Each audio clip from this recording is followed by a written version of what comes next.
Então, pessoal, agora nessa mesa 2, a gente vai falar um pouquinho sobre as rochas magmáticas, né? O seu processo de formação, as suas principais características, esses aspectos que são importantes, né?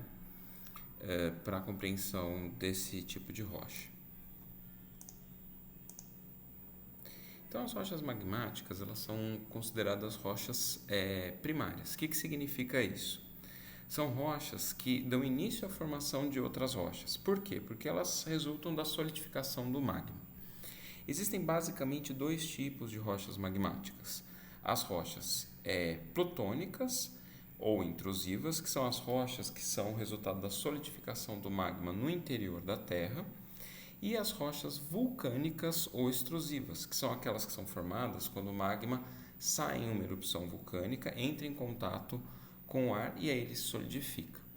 Uma característica bem interessante da gente apontar é que, dependendo do tempo em que essa solidificação demora para acontecer, maiores vão ser os cristais que vão ser formados.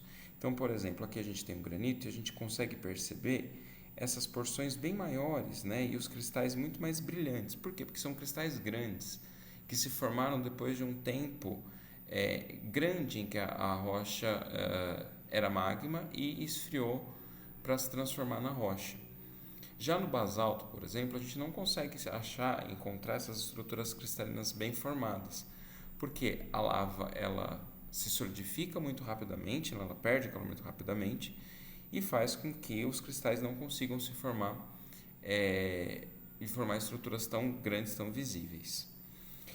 Então, como que inicia esse processo de formação, né? Então, aqui a gente consegue enxergar um vulcão, né, o magma vindo aqui do manto, né, formando aqui a câmara magmática do vulcão, e em determinada situação ocorre a erupção. Na situação de erupção, a gente tem esses derramamentos de lava que vão formando aqui o cone vulcânico, que normalmente ele vai ser constituído pelo quê?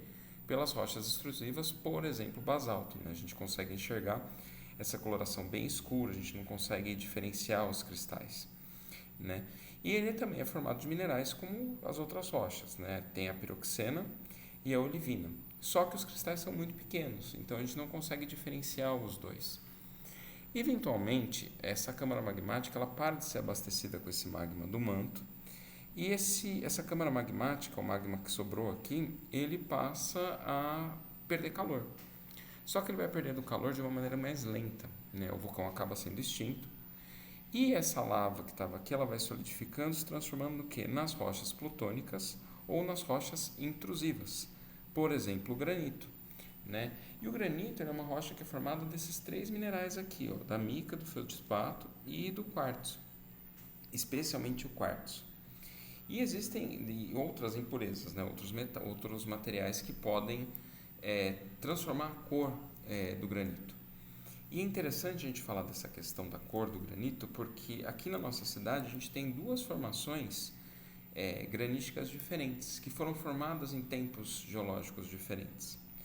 Então, se a gente observar aqui essa figura, a gente vê aqui a região de Sorocaba, né? Aqui está o rio Sorocaba, aqui está a represa de Tupararanga, né? Esse corpo de água. Então a gente tem dois corpos de granito diferentes, tem o granito São Francisco e tem também esse granito Sorocaba. Na mesa de vocês, a gente tem a amostra dessas duas rochas, tanto do granito São Francisco quanto do granito Sorocaba. Né? Aqui está mais ou menos a cidade, né? A delimitação da cidade. E aqui está o ponto onde a gente fez a coleta do granito Sorocaba, que é lá no Parque do Campolim. E aqui o ponto onde a gente fez a coleta do granito São Francisco, que é ali no topo da Serra de São Francisco. Então a gente vai ver um videozinho que foi gravado nas regiões onde a gente fez a coleta.